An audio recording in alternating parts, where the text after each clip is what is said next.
2023년 9월 24일입니다. 오늘은 친구 초청 주일입니다. 오늘은 열왕기상 8장의 말씀을 통해서 성전을 짓는 자의 간구라는 제목의 말씀을 전하겠습니다.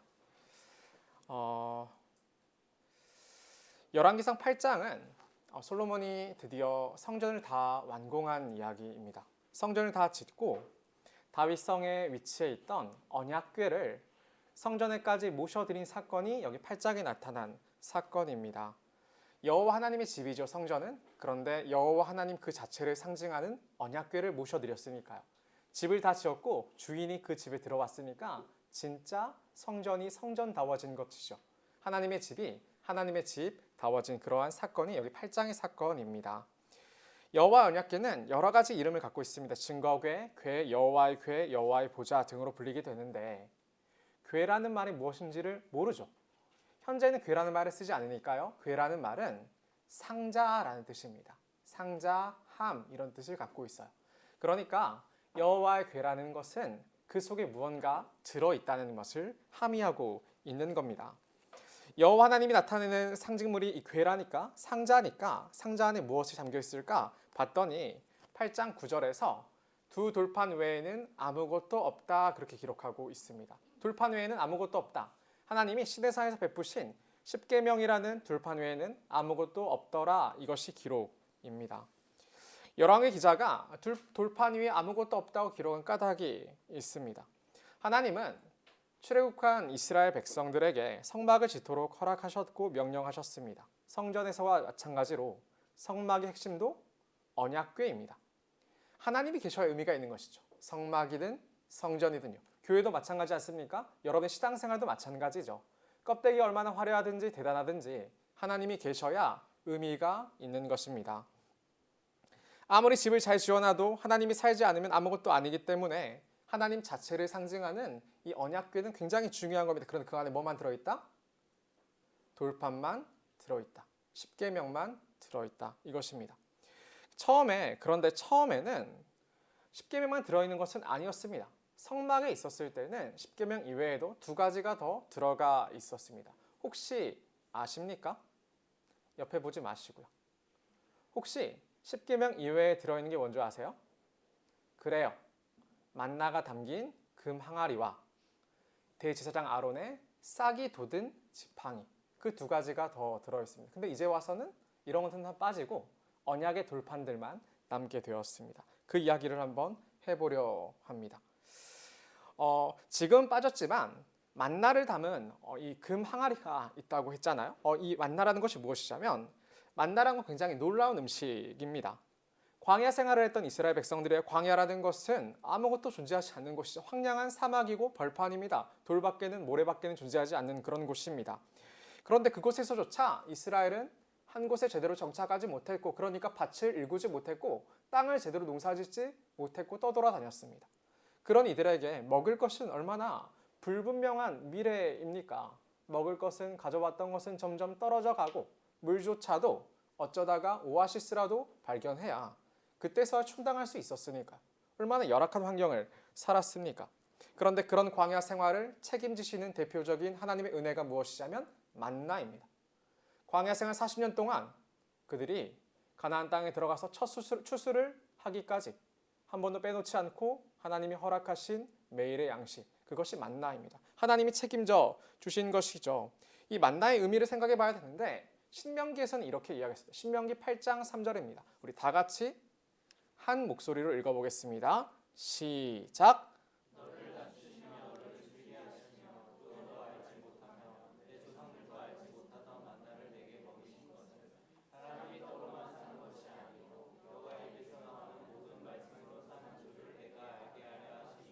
아멘. 예수님이 광야 가운데 사탄에게 시험 당하실 때 하셨던 말씀이 이 말씀이기도 합니다. 이 말씀의 인용이에요. 사람이 떡으로만 사는 것이 아니요 오직 하나님의 입으로 받은 모든 말씀으로 살 것이다. 그렇게 대답을 하셨습니다. 하나님이 만나를 경험하게 하신 것은 사람의 떡과 비교하기 위함입니다. 우리는 사람의 떡을 추구하며 살아가죠. 근데 사람의 떡이 사람을 낮춘다 했어요. 사람의 떡은 여러분을 낮춥니다. 낮춘다는 말은 괴롭힌다는 의미이고 천하게 만든다는 그러한 의미입니다. 우리 생각에 배부름은 여러분을 위한 만족은 이 땅의 떡으로부터 온다고 그렇게 여깁니다. 우리 생각의 떡은 우리를 즐겁게 하는 것이죠. 떡은 우리를 존귀하게 하는 겁니다. 떡은 우리를 공중에 높이 띄워주는 놀라운 효과를 갖는 겁니다. 떡이 많은 인생은 기쁨과 풍요를 누릴 것만 같이 생각하죠. 그런데 이 떡을 의지하는 인생이 괴로운 인생이고 천한 인생이며 낮춰진 인생이라는 설명은 예술과 같은 것입니다. 또한 줄이게 하셨다 했습니다. 떡을 향하는 인생이 배부를 줄 알고 만족할 줄 알았는데, 떡을 추구하는 인생이 충만하고 아름다울 줄 알았는데, 그런데 떡을 의지하는 인생들이 마주하는 것은 굶주림이었습니다. 여러분이 어쩌면 운이 좋아서, 여러분이 어쩌면 타고난 조건이 좋아서, 여러분이 지혜롭고 여러분의 인생을 잘 살아서 여러분이 충분한 떡을 누리고 여러분이 충분한 만족을 누릴 수 있을지도 모르겠지만, 사실 한순간이지요. 직장이라는 것도, 만족이라는 것도, 내가 지금까지 쌓아왔던 것이라는 것도 열심히 추구하지만 그것이 나를 내 편을 들어주지 않는단 말입니다. 줄이고 목마르며 배고픈 것이죠. 우리가 추구하는 이 땅에서의 떡이 그러합니다. 여전히 광야에서도, 그런데 이 사람들이 떡을 따라 살더란 말입니다. 자기들이 떡을 구할 능력도 없는데도. 사람은 떡으로 사는 게 아닙니다. 성년 여러분, 사람은 떡으로 사는 게 아닙니다. 교회에서 어릴 때부터 여러분에게 누누이 가르쳐 왔던 겁니다. 사람은 떡으로 사는 것이 아니다. 사람은 떡을 추구해서 그것으로 여러분이 존귀해지고 만족해지는 것이 아니다. 그랬습니다. 돈으로, 직장으로, 학벌로, 재능으로. 자아 실현으로 사는 게 아닙니다. 사람을 살게 하는 것은, 만족하게 하고 존귀하게 하는 것은 오직 말씀입니다. 그러니까 이 길은 걷기 어려운 길인 것 같아요. 왜냐하면 이 길은 너도 알지 못하며 내 조상들도 알지 못하던 길이기 때문입니다. 우리 주변에 누군가 진짜 믿음의 선배가 있고 좋은 사람이 있어서 그가 진짜 사람의 떡이 아니라 말씀으로 살았더니, 만나로 살았더니 그것으로 만족하고 기뻐했던 사람들이 있었어야 우리가 조상의 말을 듣고 그의 믿음의 길을 같이 걸어갈 거 아닙니까? 근데 주변에 입처럼 걸어본 사람이 별로 없는 거예요. 내 주변 사람들 다 시험 기간이면 다 교회 빠지고 공부하는 게 다 일상이고, 일이 있으면 예배에 늦고, 다 그래 왔으니까요. 말씀대로 산다는 것을 삶에서 실제로 고백한 사람이 우리 주변에 너무 없었던 거죠. 그러니까 조상들도 모르는 길이에요. 그런 하나님 뭐라 말씀하세요? 그들도 몰랐던 길. 결국 그들은 세상의 떡을 찾았지만 결국 다 죽어버린 길. 그게 아니라 오직 하나님께서 말씀으로 너희를 먹이시는 완전한 길, 풍성한 길, 영원히 목마르지 않고 배고프지 않는 그 완전한 길을 우리에게 보여주시는 겁니다. 이게 만나라는 사건입니다. 그러니까 이게 얼마나 중요하고 의미 있습니까? 그러니까 하나님은 만나를 잊지 않게 하시려고 이 만나를 금 항아리에 넣어서 언약궤 안에 집어넣어서 보관하게 하셨습니다. 사람들은 아는 거예요. 언약궤를 볼 때마다 하나님은 어떤 분이시냐면 세상의 떡을 주시는 분이 아니라 하늘의 떡, 만나를 주시는 분. 오직 하나님 말씀을 말미암아 우리 이 땅 가운데 온전하게 만족해 하시는 분. 그분이 우리가 믿는 그런 하나님이신 겁니다. 그 고백이 이 만나가 담긴 금 항아리에 담겨 있는 것이죠. 두 번째 특별한 건 뭐냐면 아론의 쌍난 지팡이가 들어있다고 그렇게 이야기를 했습니다. 싹이 돋는 지팡이는 이상한 지팡이죠. 이상한 지팡이입니다. 이미 나무를 앞뒤로 잘라내서, 그래서 다듬어서 생명이 있을 수 없는 죽어버린 나무 아닙니까? 지팡이를 만들려면 생나무로 하는 경우는 없지요. 일반적인 지팡이는 말려야 돼요. 바짝 말려야 되죠. 그러니까 생명이 어디서 있을 수가 없는 그러한 나무란 말입니다. 옛날 어른들은 그 벼락 맞은 대추나무가 좋다고 해서 꼭 그 약간 꼬릿꼬릿한 그 나무를 들고 다니시는 분이 있었는데, 그런데 아론의 쌍난 지팡이는 그러한 지팡이에 싹이 났다는 것을 상징하는 그러한 지팡이입니다. 이 기적의 배경에는 무엇이 있었냐면 이스라엘 지도자들이 이제는 모세와 아론만 우리 앞에 앞장서는 게 싫었던 겁니다. 우리도 내 고집 있고, 우리도 내 생각 있고, 우리도 내 판단 있고, 내 자아 있고, 내가 생각하는 수많은 선택들이 있는데, 그런데 앞에서 누군가 앞서서 나를 인도하는 게 싫었던 것이죠. 그래서 반란과 쿠데타를 일으키게 됩니다. 자기들도 앞설 수 있다고요. 하나님이 어떻게 하셨냐면 각자의 지팡이를 모아오게 하셨습니다. 12지파에게 그들을 대표하는 지팡이를 하나씩 모아오게 하셨습니다. 그리고 그 중에 한 지팡이에만 특별한 이적을 주셨는데 그게 무엇이냐면 싹이 나게 하는 지팡이입니다. 싹이 나는 기적인 거죠. 여러분이 권위를 가질 수 있단 말입니다. 여러분의 삶에서. 여러분 삶에서 많은 것을 여러분이 선택해낼 수 있고, 여러분이 삶을 계획한 대로 여러분이 끌어갈 수 있어요. 여러분 부모님이 신앙에 대해 말하든, 여러분 동료가 말하든, 특별히 제가 말하든. 굳이 제 권위를 인정치 않고 여러분 선택을 따라갈 수 있죠. 그런데 묻는 겁니다. 여러분은 죽은 나무에 싹을 나게 할 수 있습니까? 여러분의 권위는 죽을 여러분을 살릴 수 있습니까? 여러분의 선택과 여러분의 고민은, 여러분의 뛰어난 지성은, 여러분의 대단한 식견들은 죽음에서 여러분을 부활시킬 수 있습니까? 그럴 수 없다는 말이에요. 하나님 그것을 가르쳐 주시는 거예요.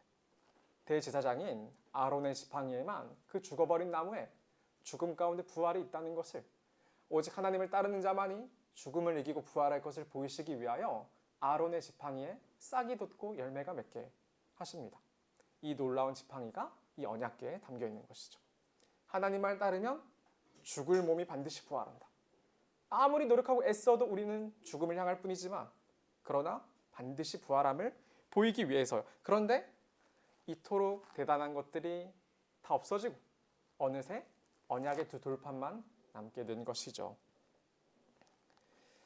학자들 가운데는 성막 시대를 지나면서, 사사기나 그와 같은 시대들을 지나면서 이런 것들이 유실되었다라고 생각하기도 하고, 또 어떤 학자들은 이런 것들이 처음부터 언약궤 안에 있던 게 아니라 언약궤 앞에 있었던 물건들일 뿐이다 라고 주장하기도 합니다. 사실 이런 것들은 크게 중요한 그런 이해들은 아닙니다. 여기서 강조해야 되는 건 무엇이냐면, 그처럼 중요한 물건들도 언급되지 않는데, 그런데 끝까지 무엇이 남아있냐면 언약의 두 돌판은 끝까지 언약궤에 남아있다는 겁니다.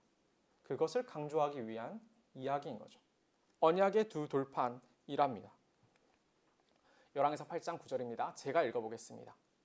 그 궤 안에는 두 돌판 외에 아무것도 없으니 이것은 이스라엘 자손이 애굽 땅에서 나온 후 여호와께서 저희와 언약을 맺으실 때에 모세가 호렙에서 그 안에 넣은 것이더라.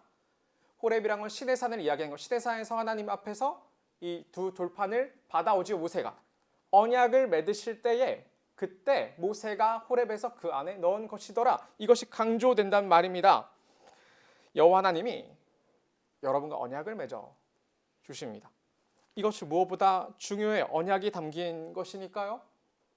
사람들은 사실 약속되지 않으면 그거에 대한 반응도 우린 기대할 수가 없는 거예요. 여러분이 아무리 열심히 노력을 한다고, 여러분이 아무리 열심히 매달린다고 하나님이 그것에 대해 반응하지 않으시면 우리가 무엇을 할 수 있겠습니까? 아무것도 할 수 없는 거예요. 사람이라는 거. 사람이라는 건 아무것도 보장될 수 없는 겁니다. 그런데 이스라엘은 하나님이 무슨 약속을 주셨냐면 이 율법이라는 두 돌판을 주시는 겁니다. 그리고 이 율법 자체가 언약을 상징하는 것이죠. 관계를 맺으면 여러분 부부가 되잖아요. 그럼 부부가 되면 당연히 지켜야 되는 언약들이 생기는 겁니다. 외박을 해서는 안 되는 것, 다른 남자와 다른 여자와 만나서는 안 되는 것, 저녁은 집에 들어와서 같이 먹어야 되는 것, 그와 같은 언약들이 생기는 것이죠. 그러니까 언약을 준다는 것은 곧 관계를 맺는다는 의미가 되는 거예요. 하나님이 여러분 율법을 주셨다, 여러분 구속하려는 게 아니에요. 하나님 율법을 여러분이 주셨다, 여러분 귀찮게 하려는 게 아니에요. 그것 자체가 여러분과 관계를 상징하는 거예요. 하나님은 여러분의 하나님이 되어주시고, 여러분은 그 언약을 지킴으로 하나님을 닮은 하나님의 자녀, 하나님의 백성이 되는 것이죠. 그러니까 이 언약은 얼마나 중요합니까? 하나님이 율법을 주셔서 우리가 그와 관계를 맺었다는 것을 증명해 주니까요. 신실한 언약이죠. 절대 깨지지 않는 신실한 언약입니다. 솔로몬은 성전을 건축하면서, 여러분이 큐티를 하면서 앞서 살펴봤지만 모든 것을 다 새로 지어요. 성전 새로 지었죠. 성전 안에 기물들 다 새로 지어요. 모든 것들을 최고급으로, 모든 것을 가장 좋은 것으로 새로 지어요. 그런데 딱 하나만은 예전 것을 옮겨오는데, 그게 뭐냐면 언약궤예요. 이것을 지을 수가 없는 거예요. 사람이 거치장 아무리 열심히 해도, 사람이 시대에 따라서 문화가 달라진다고 여러 가지를 바꾼다 해도 결국에 우리 안에 계셔야 될 것은 여호와 하나님. 어떤 분이시냐면 우리와 언약을 맺어주셔서, 우리와 같은 자들에게 언약을 맺어주셔서 우리의 하나님이 반드시 되어주시겠다고 약속하신 그 하나님, 그분이 우리에게 있어야 하는 것이죠. 언약을 맺어주신 하나님, 약속하신 하나님, 그분이요. 솔로몬에게 있어서 무엇보다 중요한 것은 하나님이 자기에게 언약을 주셨다는 겁니다. 나의 하나님이 되시고 우리는 그분의 백성이 된다는 그러한 언약입니다. 나 혼자 믿지 못하는, 어렵네 힘들게 하는 줄 알았는데 하나님이 언약을 주셨으므로 그 모든 것을 하나님께 돌릴 수가 있는 것이죠. 솔로몬이 성전을 지었더니 언약궤를 그 성전에 드렸더니 그 온 성전에 구름이 가득합니다. 하나님이 임재가 가득한 것이죠. 하나님 그것을 기뻐하는 것입니다. 하나님 기뻐하는 것입니다. 청년 여러분, 솔로몬은 왜 이렇게까지 성전을 짓고자 한 겁니까? 생각해 보세요. 솔로몬은 왜 이렇게까지 성전을 짓고자 한 것입니까? 한번 정말 깊이 있게 생각해 볼 필요가 있습니다. 처음에 엘리 대제사장 시대 때 하나님의 언약궤가 빼앗기죠. 혹시 기억나십니까?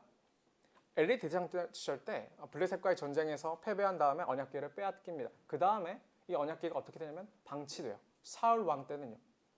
사울 왕의 생각에 하나님의 도움은 필요했지만 언약궤는 필요치 않았어요. 왜냐하면 하나님이 너무 가까이 있는 게 불편했거든요. 그러니까 언약궤를 찾을 생각도 한 번도 하지 않아요. 사울은요. 근데 다윗은 다르죠. 다윗은 언약궤를 간절히 소망하고 바랐어요. 언약궤를 모셔다 드리죠. 그 사이에 수많은 중요한 굵직굵직한 사건이 있음에도 불구하고 다윗은 언약궤가 다윗 성으로 들어온 날에 춤을 춰요. 춤을 추다가 옷이 벗겨지는지도 모르고 춤을 춰요. 너무 좋아서 기뻐서. 그런데 그 아들은 한 번 빼앗겼던 언약궤니까 하나님이시니까, 그런데 하나님이 다른 데로 가지 마시라고 그렇게 너무나 간절히 집을 짓기를 원하는 거예요. 하나님 집이 여기예요. 하나님 떠나시면 안 되는 거죠. 하나님, 내가 하나님을 위하여 집을 지을 테니까 절대 여기서 이동하시면 안 돼요. 그게 성전인 겁니다. 여러분, 성전을 짓는다는 것은, 우리가 성전으로 세워진다는 것은 그런 의미가 되는 거예요. 적당한 관계, 적당한 거리, 하나님 그런 거 너무 싫어요. 하나님, 어떠한 순간에도 환경에도 나를 떠나지 마시고 내 곁에 계셔주세요. 설령 내가 죄를 짓더라도 내 곁에 계셔주세요. 그 고백을 하는 게 이 성전의 고백인 거죠. 성전의 고백이란 말입니다. 솔로몬이 성전을 투자한 것이 얼마나 많습니까? 그 아버지 다윗 때부터. 위대한 왕 다윗은 자기 모든 것을 갈아넣어 성전을 위한 준비를 해냅니다. 솔로몬은 왕위에 오르고 지상 최고의 목적이 성전을 건축하는 일이었습니다. 솔로몬은 다윗이 준비한 것을 넘어서서 최상의 노력과 인력을 투자합니다. 그렇게 성전을 지어냅니다. 왜 그렇게까지 해야 됩니까? 정말 깊이 생각해 봐야 돼요. 여러분 혹시 요리해 봤어요? 요리 잘해요? 저는 잘해요. 잘 따라하는데 무언가 이제 요리를 하면 간단한 걸 하면은 흥미가 없고 좀 잘하고 싶으니까 사 먹으면 더 쌀 것을 괜히 이제 돈을 더 많이 쓰게 되는 것이죠. 그런데 문제는 이 요리를 먹어주는 사람의 반응이 시큰둥하면 싫은 거예요. 저는 예전에 어렸을 때 저희 어머니가 왜 그렇게 음식을 남기지 말게 하셨는지 아까워하셨는지 몰랐는데 요리를 해보면 알아요. 제가 들인 돈, 노력, 제가 이것 때문에 얼마나 많이 맛을 봤는지 얼마나 신경을 썼는지를 알면 이 간단치 않은 요리가 되는 거예요. 이 가치가 저한테는 남다른 것이죠. 성전이 그랬지 않겠습니까? 그런데 우리는 참 쉽게 성전을 이야기하는 거죠. 우리는 사실 뭘 투자해 본 적이 없고 우리는 너무나 손쉽게 믿음이란 걸 이야기했고 너무나 자연스럽게 그러다 보니까 이 성전의 가치가 얼마나 엄청난 것인지를 생각해 본 적이 없는 거예요. 다윗은 자기의 모든 삶을 갈아 넣어서, 솔로몬은 왕위에 오르자마자 그것 하나만 발라보고 달려갔는데 우리는 그렇지 않다란 말입니다. 그런데 왜 그렇게까지 했을까? 왜 그렇게까지 했단 말인가? 율법도 중요하고 하나님 관계도 중요하지만 이렇게까지는 못하죠. 오늘 말씀을 통해서 성전을 짓고자 한 이 솔로몬이 왜 그렇게 성전을 지었는가를 알게 될 것입니다. 솔로몬을 본인을 따져볼까요? 왜 이렇게까지 했는가? 오늘 말씀 두 부분 나눌 거예요. 첫 번째는 먼저 오늘 우리가 입으로 읽었던 본문인 27절 30절 그리고 마지막인 52절과 53절 이 두 부분 앞뒤를 가지고 기도하러 성전을 지었습니다 라는 제목으로 한 가지 이야기를 할 것이고, 그리고 두 번째 그 사이의 본문인 31절부터 51절까지의 본문을 살피면서 그 성전에서 무엇을 간구하려 했는지, 무엇을 기도하려 했는지를 같이 살피겠습니다. 그 두 가지를 같이 나누어 보겠습니다. 첫 번째 이야기입니다. 27절부터 30절 그리고 마지막 52절부터 53절입니다. 기도하려고 성전을 지었습니다. 솔로몬은 성전을 지었습니다. 그런데 목적을 보니까 솔로몬이 성전을 지은 까닭이 뭐냐면 성전에서 기도하기 위함이었습니다. 오늘 말씀을 보면 이 부분이 굉장히 두드러지게 강조가 됩니다.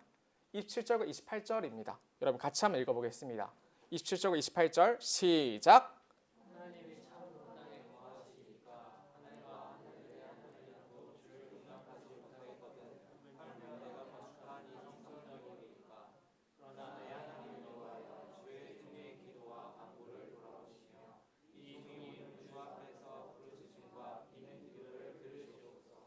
솔로몬은 자기가 건축한 성전이 그토록 많은 돈과 많은 금을 쏟아부은 그 성전이 그 같은 성전은 그 전에도 그 이후에도 만들 수가 없는데 거기 기록된 금의 양은 정말 엄청난 거니까요. 더 이상 만들 수가 없어요. 말이 안 되는 그런 가치거든요. 그런데도 여호와 하나님의 영광을 담기에는 한없이 처절히 부족하다는 사실을 너무나 잘 인지하고 있었습니다. 하나님은 땅에 거할 수 없는 분이신 거죠. 이 땅은 그냥 물리적인 땅만을 이야기하는 것이 아니에요. 고귀하고 무엇보다 드높은 하늘과 비교되는 대상으로서의 땅이 언급이 되는 거예요. 하나님은 천한 데 있을 수 없는 것이죠. 하늘과 하늘들의 하늘이라도 그 하나님의 크신 영광을 담을 수가 없는데 그런데 어떻게 땅에 세워진 건물이 금 좀 들어갔다고 그것이 하나님의 집이 될 수가 있겠습니까? 그것을 솔로몬이 이해하고 있었습니다. 감히 그럴 수 없었다는 것을요. 솔로몬의 이 같은 마음은 이보다 앞선 12절과 13절에서도 드러납니다. 하나님은 성전을 먼저 지으라고 하지 않으셨어요. 하나님 뭐라 말씀하셨냐면 캄캄한 데 있겠다 이렇게 말씀을 하셨어요. 캄캄한 데란 무슨 말이냐면 하나님이 너무나 아득해서 우리가 보기에 캄캄한 거예요. 가깝게 하나님을 대하는 것이 우리에게 생각하지만 그건 사실 껍데기잖아요, 여러분. 우리 하나님 얼마나 멀어요. 하나님 얼마나 어려워요. 하나님 얼마나 잘 모르겠어요. 하나님 얼마나 손에 안 잡혀요. 캄캄한 데 있는 거예요. 막상 기도하려면 기도가 어렵고 막상 삶을 살아가면 하나님 뜻이 무엇인지 모르겠고 다 그런 거잖아요. 캄캄한 거죠. 근데 하나님이 그냥 거기 계시겠다 했어요. 왜냐면 이 땅에 하나님을 감당하지 못하니까. 캄캄한 데 계시겠다 했으나 그런데 솔로몬이 적극적으로 하나님께 트라이하는 거예요. 그런 하나님을 가까이 모시려고 솔로몬이 성전을 건축했고 그 성전을 어떻게 이름했냐면 주께서 영원히 계실 처소로이소이다 이렇게 고백했어요. 말도 안 되는데 그것을 실행하고 하나님이 그것을 허락하시죠. 이 장면을 여러분 이해가 되십니까? 납득이 되십니까? 열심히 집을 지어놓고 이 집이 너무나 촌박해. 이 집이 너무나 초라해. 하나님을 담을 수가 없어. 그런데도 불구하고 하나님이 내 곁에 계셨으면 좋겠어. 근데 하나님이 그것을 허락해 주셨어. 그러니까 집을 지어놓고 뭐라고 고백하냐면 주께서 영원히 계실 처소로소이다 이렇게 고백을 했다는 말입니다. 왜냐하면 28절에서와 같이 여호와 하나님이 가까이 계셔야 우리와 같은 땅에 거셔야 우리를 떠나지 않고 이 땅에 기초를 놓아 뿌리 박은 성전에 계셔야 주께 부르짖기를 주 앞에서 할 수 있기 때문입니다. 주 앞에서 멀리 계신 분이 아니라 주 앞에서 얼굴을 대하고 여기서 앞이란 말은 얼굴이란 말이에요. 얼굴을 대하고 주께 기도하고 싶다 그 말을 하고 싶은 거예요. 멀리 계셨다고 기도 못 하겠어요. 우리 다 그래 왔잖아요.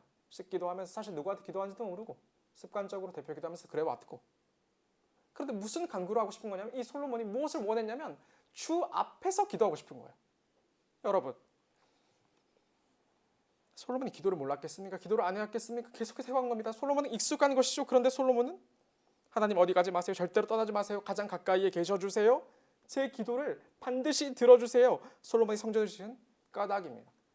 솔로몬 왜 성전 지었습니까? 기도하려고. 성전인 여러분은 어떤 삶을 살아야 됩니까? 기도하는 삶.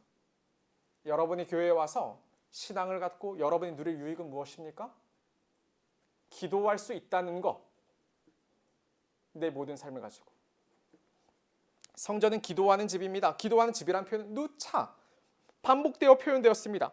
예수님은 성전을 정결케 하시면서 그 모든 장사한 자들을 내쫓으시면서 이 말씀을 인용하셔서 내 집은 기도하는 집이다. 근데 너희 강도의 소굴로 만들었다. 이렇게 이야기를 했죠. 이 말씀은 이사야 56편의 인용입니다. 내가 곧 그들을 나의 성산으로 인도하여 기도하는 내 집에서 그들을 기쁘게 할 것이며 그들의 번제와 희생을 나의 제단에서 가까이 받게 되리니 이는 내 집은 만민이 기도하는 집이라 일컬음이 될 것임이라.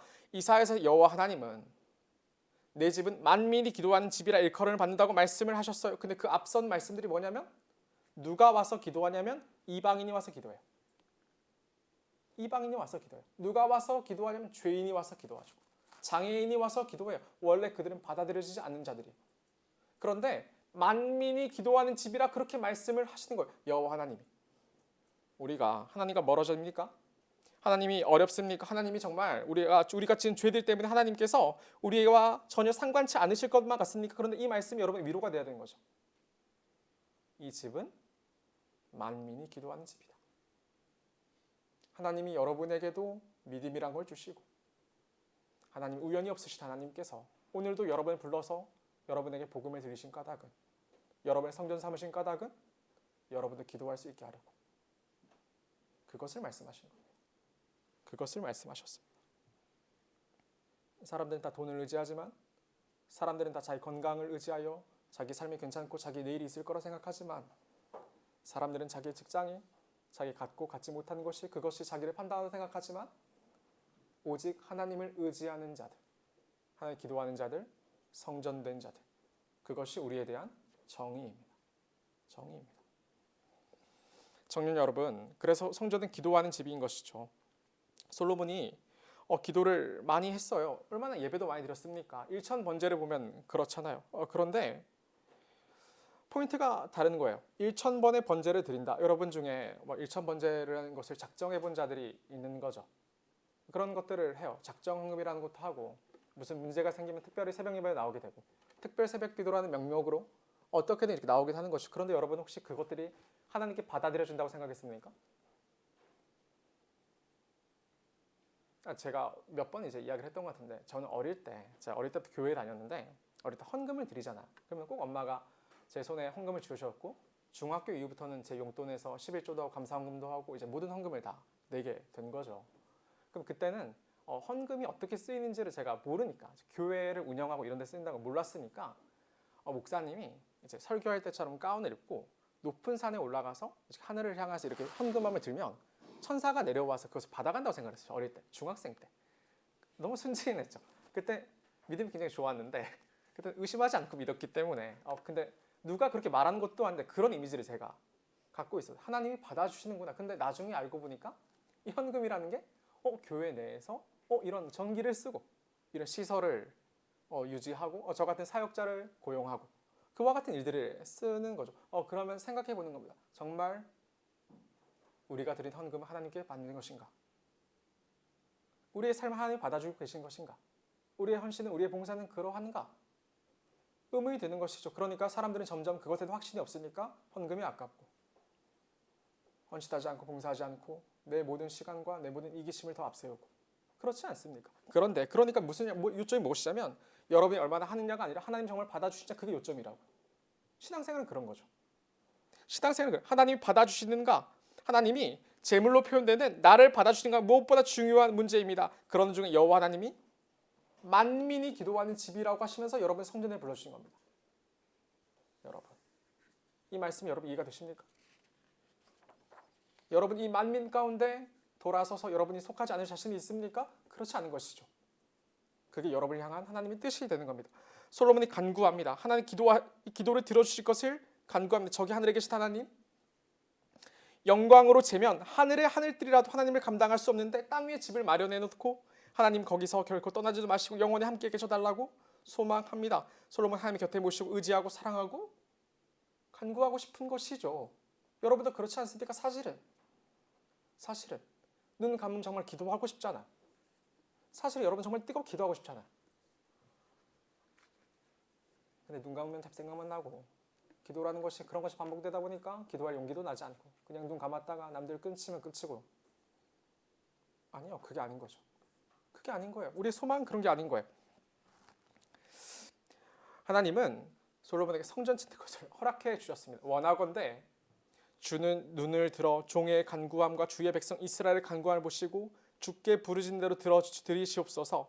주 여호와여, 주께서 우리 조상을 애굽에서 인도하여 내실 때에 주의 종 모세를 통하여 말씀하신 같이 주께서 세상 만민 가운데에서 그들을 구별하여 주의 기업으로 삼으셨나이다. 그러니까 이들은 다른 이방 민족과 다르게 이들은 주의 것이니이다. 그러니까 주의 것을 기억하여 주시옵소서.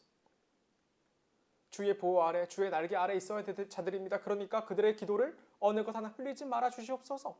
솔로몬이 그렇게 간구했습니다. 청년 여러분, 기도합시다. 기도하셔야 합니다. 억지로라도 애써서 기도하셔야 되는 거예요. 그게 우리가 누리는 유익이기 때문입니다. 제가 생각해 봤어요. 저 어릴 때부터 모태신앙이니까 교회 얼마나 오래 다녔어요. 그런데 전 기도를 몇 시간이나 해봤을까? 다 합쳐보면. 어릴 때 기도의 5손가락부터 시작해서 저희 엄마가 제가 고등학교 3학년 때 권사님이 되셨으니까 얼마나 열정 있으세요. 그러면 저는 총 합치면 난 기도를 도대체 얼마나 해봤을까? 교회 나왔을 때 기껏 대표 기도할 때나 몇 번 이제 그럴듯하게 기도문 써보고 나머지는 그냥 눈 감았다 뜨고 기도한 척하고 잘못 배우진 않았을까 뭐 이런 생각들을 해보는 겁니다. 성전 여러분, 하나님이 여러분 앞에 계십니다. 성전 여러분, 하나님이 여러분 가장 가까이 계십니다. 성전 여러분, 하나님이 왜 여러분을 성전되게 허락하셨냐면 여러분의 모든 기도에 귀를 기울이시기 위하여 그것을 허락하신 겁니다. 여러분이 대단해서? 아니에요.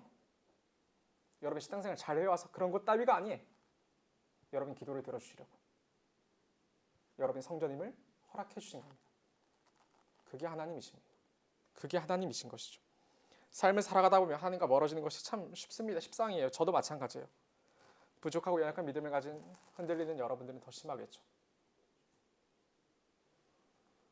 어느새 그렇게 되었지 않습니까? 어느새요? 난 의도하지 않았는데, 난 그렇게 되고 싶지 않았는데 어느새 그렇지 않습니까? 어느새요? 사람과의 관계도 마찬가지죠. 친했는데 어느새 서먹해지고 몇 번 피하다 보니까 이제 연락도 어렵고.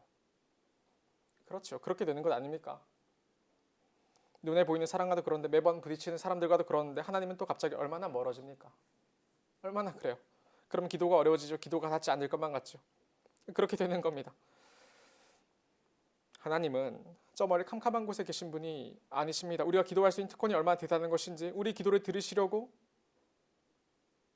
예수께서 성육하신 것처럼 그 높이 계신 하나님이 우리와 같이 연약한 자들을 위해 이 땅 가운데 오신 사건이 얼마나 대단한 것인지 여러분은 이해하십니까? 성전이 무엇이냐면 여러분 하나하나가 성전인 겁니다. 건물은 아무것도 아니에요, 여러분. 성전인 여러분들이 모이면 교회가 되는 겁니다. 무슨 말이냐면 예수 그리스도를 믿어서 성령 하나님 여러분 안에 계시다면 여러분 성전인 겁니다. 자격이 있어서가 아니라 괜찮은 사람이서가 아니라 그런 건 전혀 아니죠. 하나님이 솔로몬의 성전을 허락해 주신 것은 하나님께서 간절히 기도하는 삶을 사는 것을 허락해 주신 겁니다. 기도하는 삶인 것이 하나님 이것을 기뻐하셔서 칭찬하세요. 자격이 있어서가 아니라 하나님께 구하는 자에게 하나님이 자격을 베푸시는 겁니다. 기도할 자격을요. 기도할 자격을. 이것이 하나님의 언약인 것이죠. 하나님 우리 하나님이 되어주시고 우리는 그의 백성이 되는 것. 우리는 언제든지 하나님을 찾아서 기도하며 하나님을 의지하고 우리와 같은 자가 하나님을 아버지라 부르고 아빠라 부르고 그분께서 내 기도를 듣고 계시며 나를 가는 선한 길로 인도하신다는 것을 신뢰할 수 있는 것. 그 언약. 하나님의 언약. 솔로몬이 성전을 완공하고 이것을 기도했습니다. 기도를 꼭 들어주시라고 그렇게 기도를 했습니다. 그런데 처음에는 어떻게 기도가 되냐면 일어서서 이 백성들을 향해서 손을 들고 이렇게 기도를 시작하거든요. 그런데 22절에서는 그랬던 솔로몬이 기도의 막바지에 이르는 54절에 이르잖아요. 솔로몬이 어떻게 되냐면 하늘을 향해서 편파는 똑같지만 땅에 무릎을 꿇고 있어요. 어느새 간절해지는 것이죠. 그의 기도가 얼마나 간절한지요. 그의 모양이 바뀌어요. 그의 나타나는 태도가 달라집니다. 솔로몬은 그만 간절히 구했습니다. 우리가 여호와를 의지하며 살게 해주십시오. 여호와를 의지하여 여호와께 여쭙고 배우고 순종하며 그렇게 살아가게 해주십시오. 우리와 함께 해주십시오. 이것이 성전을 지은 솔로몬의 간구입니다. 여러분은 기도를 어떻게 생각합니까? 무슨 분위기 타야 기도하는 것만으로 우리가 훈련되어 있는 것 같아요. 갈수록 그렇게 되는 것 같아요. 특별한 일이 있어야 되고 특별한 무엇을 갖추어야 기도할 수 있다고 생각하는 것 같아요. 그런데 그런 것이 아닌 것이 우리는 성전을 지어갑니다. 이것은 구원을 이루어가는 지댕형의 표현이지만 동시에 우리는 이미 성전입니다. 우리 속에 성령 하나님이 거하시는 성전입니다. 여러분의 기도를 들으시려고 여러분과 잠시도 떨어지지 아니하시려고 여러분 속에 자리를 잡고 계신 성령 하나님의 전 그것이 여러분입니다. 여러분의 모든 것을 보고 계시죠. 여러분의 모든 것을 듣고 계시죠. 특별히 그냥 보시는 게 아니라 여러분이 하나님께 기도하기를 원하시죠. 그분이 하나님이십니다. 시편 73편의 말씀을 마저 보겠습니다. 하나님이 가까이함이 내게 복이라. 내가 주 여호와를 나의 피난처로 삼아 주의 모든 행적을 전파하리이다. 오늘은 1+1 친구 초청 주일입니다. 여러분 초청했는데 사실은 여러분 다 교회 다니던 분들인 거잖아요. 그렇죠? 교회가 그렇게 어렵지 않은 자들이겠죠. 제가 이제 익숙한 얼굴도 여러분 중에 있게 되는데 청년 여러분, 멀리 있다가 다시 교회를 찾은 여러분, 우리가 이곳에서 신앙생활하면서 하나님이 얼마나 가까이 계신지를 체험하는 그런 신앙생활이 되기를 간절히 소망합니다. 여러분도 그러고 여러분이 데리고 온 여러분의 친구들도 그러하고, 하나님이 얼마나 가까이 계신가, 그 하나님이 나의 삶에 얼마나 관여하고 계신가, 그 모든 고백이 저 여러분 모두에게 넘치기를 간절히 바랍니다. 두 번째 이야기를 해야 됩니다. 이제 그 사이의 이야기를 해야 되는데, 솔로몬 도대체 이 성전에서 무엇을 간구했는가? 두 번째 이야기의 이 사이 본문은 사실 길어서 이 모든 것을 다 하기는 어렵습니다. 그러니까 좀 정리를 해보겠습니다. 이 사이에 있는 이야기는 총 7가지 간구로 이렇게 정리를 해볼 수가 있습니다. 제가 하나씩 이야기해 볼게요. 먼저는 이웃에게 범죄했을 때, 참 이게 뻔뻔한 기도인데, 하나님 제가 이웃에게 범죄했을 때라도 제 기도를 들어주세요라는 게 첫 번째 간구입니다. 특별하지 않아요? 하나님 제가 이웃에게 죄를 지었을 때라도 저를 떠나지 말아주세요. 첫 번째 솔로몬의 간구입니다. 두 번째는 뭐냐면 범죄로 인해 적국에 패배했을 때, 얼마나 죄를 지어서 전쟁을 했는데 전쟁 가운데 패배를 하게 된 것이죠. 자기들의 범죄로 인하여. 그것은 마땅한 것 아닙니까? 그런데 솔로몬이 무엇을 이야기했냐면, 그렇더라도 하나님 저희를 떠나지 마시고 저희의 기도를 들어주세요라고 간구합니다. 특별한 기도죠. 성전을 다 완공해 놓고, 성전을 다 완공해 놓으면 보통 구해야 되는 게 무엇입니까? 복이지요. 더 번성하게 해주세요. 더 부강하게 해주세요. 더 많은 것을 주세요. 그런 구해야 되지 않습니까? 여러분 신앙생활 열심히 하면 여러분 구해야 될 건 뭐예요? 보통은 성적 잘 나오게 해주세요. 좋은 직장 취직하게 해주세요. 더 나은 사람들이 나에게 붙여주세요. 솔로몬이 다른 이야기를 해요. 성전 다 지어놓고 범죄로 인해 비가 내리지 않을 때, 요즘은 자연재해가 발생할 때, 요즘은 삶에 얼마나 많은 어려움들이 있습니까? 뉴스 보면 얼마나 처참하고 두렵습니까? 우리나라는 안전하니까 모르지 마. 얼마나 그래요. 그런데 그런 중에 여러분 기도해 봤습니까? 그런 게 무슨 이유로 일어나는지 사실 모르죠, 우리는. 그런데 그러는 중에 우리가 사람의 능력으로는 아무것도 할 수 없다는 그 무력함도 기억했습니까? 전 중요한 사인인 것 같아요. 사람의 힘으로 할 수 없다는 게 있다는 것이 우리가 많이 보여야 되는 거죠. 사람이 선택할 수 없다는 거, 사람이 기준을 세울 수 없다는 거, 사람이 자기의 삶을 정당하다고 말할 수 없다는 거, 주장할 수 없다는 것, 사람이 자기 삶의 주권을 주장해낼 수 없다는 것, 이런 사건들이 보여주는 것 아닙니까? 근데 솔로몬이 그 이야기를 하는 거죠. 그와 같은 것들이 되지 않았을 때에, 그랬을 때에도 하나님 우리를 떠나지 마시며 우리의 기도를 들어주십시오. 그 간구를 합니다. 5번 보십시오. 이방인들이 기도할 때입니다. 이방인들이 기도해요. 너무 오지랖인 것이죠. 자기들은 어차피 유대 백성들인데, 하나님의 백성들인데, 솔로몬은 무엇까지 기도하냐면, 하나님 이방인들이 기도하더라도 이 성전에 와서 기도하면 하나님 꼭 들어주세요. 그 이야기를 해요. 너무 신기하지 않습니까? 이방인일지라도, 이 말은 무슨 말이냐면 죄인일지라도, 악한 자들일지라도, 그럼에도 이 성전만 들어와서 기도하면 그것을 다 들어주세요. 그게 솔로몬의 간구입니다.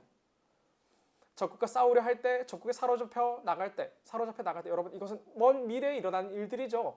전쟁에서 패배하고 완전히 나라가 멸망하고 바벨론의 포로로 잡혀가게 되니까요.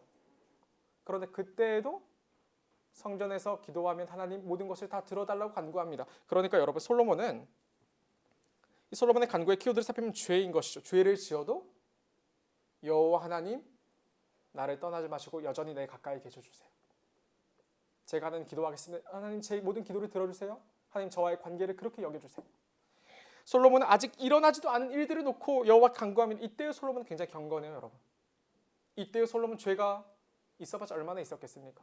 이때의 솔로몬 여러분, 이스라엘 너무 잘 나가는 나라예요. 주변의 모든 나라들이 칭송해요. 모든 나라들이 솔로몬과 같이 일하고 싶어해요. 그런데 그렇게 잘 나갈 때, 여러분, 우리는 잘 나갈 때 교회를 떠나지만, 잘 나갈 때 예언적 성격의 기도를 하게 되는데, 그 나라가 완전히 범죄하여 처참히 망가지고 적국의 포로가 된 상황까지도 전제하면서, 당시에 솔로몬이 도저히 상상할 수 없는 그런 처참한 결과인데도 그것을 전제하면서 솔로몬이 그럼에도 불구하고 하나님 저희를 떠나지 마시면 저희 함께 해달라고, 그것을 그 간구밖에 하지 않는 거죠. 여기에 무슨 부귀가 있고 무슨 영화가 있습니까? 맞아, 보세요. 46절 이렇게 하게요. 범죄하지 아니하는 사람이 없사오니. 이게 솔로몬의 고백인 거죠. 솔로몬은 아는 거예요. 사람이, 왜 솔로몬이 그렇게까지 언약궤가 높이 그 성전을 지어면서 이 언약궤가 떠나지 않기를 그쪽에 말하냐면, 범죄하지 아니하는 사람이 아무도 없기 때문인 거죠. 목사라고 슬럼프에 아니겠습니까? 신앙이요. 여러분 앞에서 열심히 연기할 수 있겠지만 사실 그 속은 문드러지는 것이죠. 목사라도 범죄하는 겁니다. 여러분이라고 다르겠습니까? 여러분이라고 거룩하겠습니까? 여러분 신실하겠습니까? 매번 그러겠습니까? 말씀 드릴 때면 뭔가 깨우친 듯 뭔가 마음에 찔린 것도 있지만 돌이켜 나서면 또다시 우리의 고집대로 살아버리는 경험들이 얼마나 많이 있었습니까? 그렇죠. 범죄하지 아니한 사람이 없사오니 그들이 주께 범죄함으로 주께서 그들에게 진노하사 그들을 적국에 넘기심에 적국이 그들을 사로잡아 원근을 막론하고 적국의 땅으로 끌려간 후에 그 다음 50절과 51절입니다.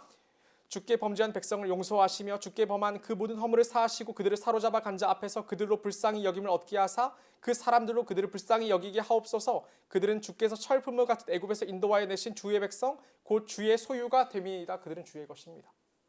그러니까 주께서 포기하셔서 안 됩니다. 그들은 주의 것이기 때문입니다. 그들은 주를 의지할 수밖에 없습니다. 왜냐하면 그들은 주의 것이기 때문입니다. 오직 주만이 하나님만이 나의 주인이시기 때문입니다. 그 절절한 고백이 솔로몬의 간구입니다. 성전을 세운 후 솔로몬이 했던 가장 중요한 간구가 이것입니다. 죄를 짓지 않게 해달라는 것, 죄를 용서해달라는 것, 그래서 여호와 하나님과 멀어지지 않게 해달라는 것. 사랑하는 청년 여러분, 여러분 오늘 무슨 기도를 하고 왔습니까? 매번 믿음 없다고만 이야기하는 게 아니라 여러분 정말 무슨 기도를 최근에 가장 가까운 근래에 무슨 기도를 했습니까? 기억도 사실 안 나죠. 기도를 했겠지만 너무나 습관적으로 사라져버렸고 신앙생활 그렇게 오래 했는데 사람은 다 우리 믿음 좋은 줄 아는데 그래서 중고등부에서 올라온 애들은 선생님들이 위에 있으니까 다 믿음 좋은 자들 올라오면 다 실망하고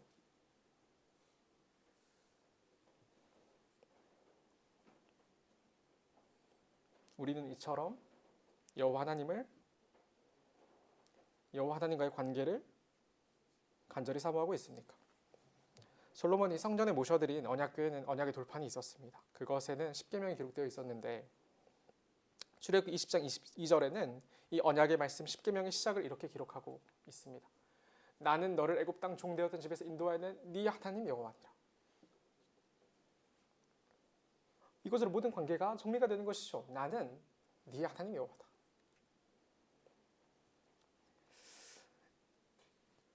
여호와 하나님이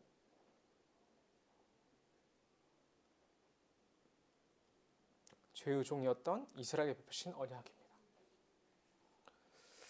하나님이 우리의 하나님이 되어주시고 우리가 그의 백성이 되어지는 그런 언약입니다. 솔로몬은 이 관계가 다시는 끊어지지 않기를 소망했습니다. 그래서 그는 성전을 지었고 하나님이 계속 계시기를 원했고 그것을 그토록 간구했습니다. 그러나 내 하나님 여호와여 주의 종의 기도와 간구를 돌아보시며 이 종이 오늘 주 앞에서 부르짖음과 비는 기도를 들으시옵소서. 30절에 주의 종과 주의 백성 이스라엘이 이곳을 향하여 기도할 때에 주는 그 간구함을 들으시되 주께서 계신 곳 하늘에서 들으시고 들으시사 사하여 주옵소서. 들으시고 들으시사 사하여 주옵소서. 솔로몬은 그래서 성전을 짓 때 그것은 기도하는 집이었고 솔로몬은 그것에서 무엇을 간구했냐면 주의 백성으로 우리를 포기치 말아달라는 간구입니다. 이 간구가 무엇보다 앞선 간구고 이 간구가 우리에게 가장 중요한 간구고 이 간구가 우리에게 무엇보다 끊어지지 않아야 될 간구입니다. 이것이 성전을 다 지은 솔로몬의 이야기였습니다.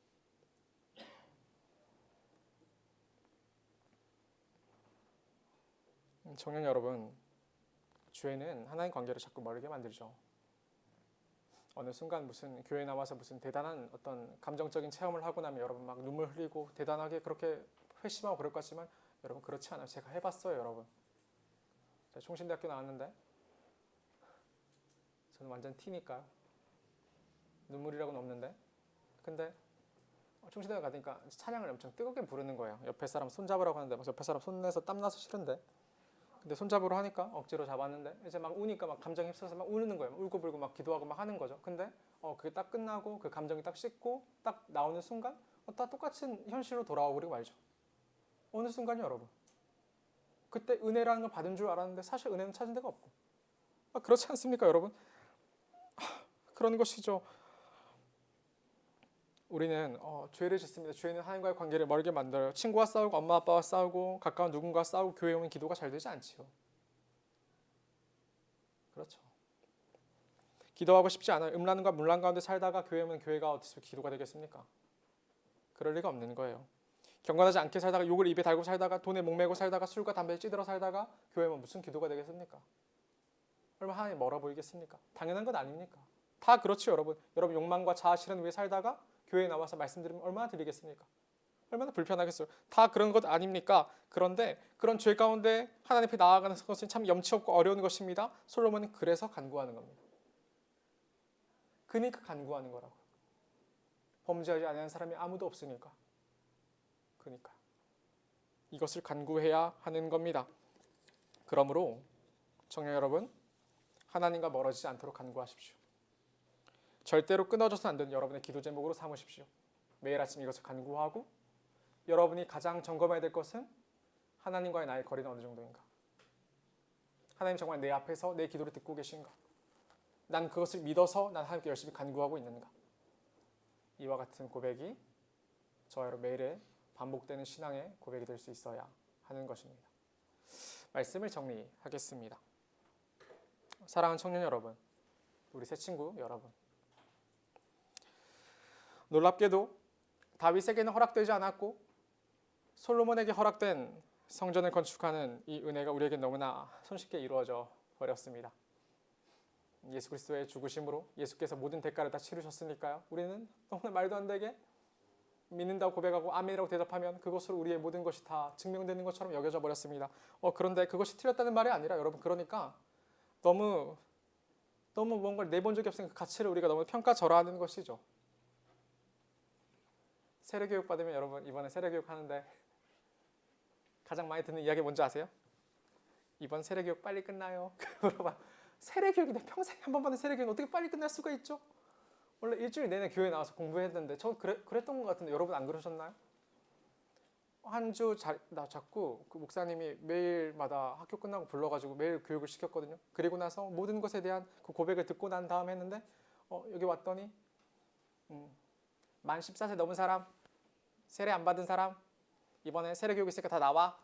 이번에 못 받아. 그럼 다음 가을에 받아. 이게 참 마음이 어려운데 그런데도 하나님이 믿음을 주시죠. 그것이 하나님의 뜻이기 때문입니다. 사람이 감히 사람의 몸이라는 게 하나님의 영광을 담아낼 수 없지만 그런데도 불구하고 사람이 감히 하나님의 집을 자취할 수 없지만 그런데도 불구하고 하나님이 천한 육체에 오셔서 그곳에 머무시죠. 떠나지 않게 약속하시려고요. 그의 모든 기도를 그 눈앞에서 그 얼굴 앞에서 들으시려고요. 그게 하나님이십니다. 여러분이 믿는 그 놀라운 하나님이십니다. 여러분의 겁박한 하나님 아니고 무서운 하나님 아니고. 솔로몬은 그토록 성전을 짓고자 했습니다. 이유가 무엇이냐면 기도하고 싶기 때문이었습니다. 이것이 첫째 교훈이었어요. 우리가 기억의 첫째 교훈입니다. 하나님을 의지하십시오. 하나님 기도하십시오. 기도가 끊어지지 않게 하십시오. 기도라는 특권을 누리십시오. 여러분 시당을 그렇게 점검하십시오. 난 기도하는가? 첫 번째.